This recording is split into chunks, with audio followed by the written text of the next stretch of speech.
Hello guys, நம்ம channel இன்னைக்கு என்ன பண்ணுவோம்னா இன்விசிபிளாக எப்படி ஒரு பேப்பர் எழுதுறதுன்னு பார்க்க போகிறோம். முதல்ல இந்த பேப்பர் ரெண்டாக கட் பண்ணிக்கோங்க. நம்ம இப்போ கிழிச்சாச்சு. ஃபஸ்ட்டு நம்ம இதில் ஏதாவது எழுதிக்கலாம். எழுதுறதுக்கு முன்னாடி நம்ம ஒரு பேப்பர் மட்டும் தண்ணியில் நனைச்சிக்கணும். இப்போ நம்ம இந்த பேப்பரை தண்ணியில் நனைச்சாச்சு. இந்த தண்ணியில் நனைச்ச பேப்பரை கீழே வச்சுட்டு அதுக்கு மேலே இந்த தண்ணியில் நனைக்காத பேப்பரை வச்சு ஏதாவது எழுதிக்கோங்க.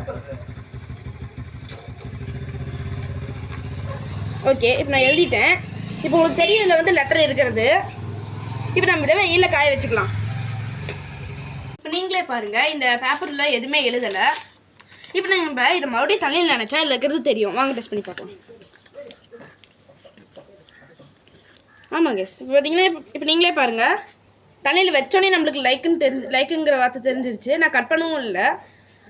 இதை இந்த மாதிரி நீங்கள் வந்து உங்களுக்கு என்ன எழுதணும்னு தோணுதோ அதை எழுதிக்கலாம். இதே மாதிரி தான் நான் என் ஃப்ரெண்டுக்கும் கிஃப்ட் பண்ணேன். நீங்களும் கிஃப்ட் பண்ணணும்னு நினச்சிங்கன்னா இதே மாதிரியே பண்ணிக்கோங்க. தேங்க்யூ.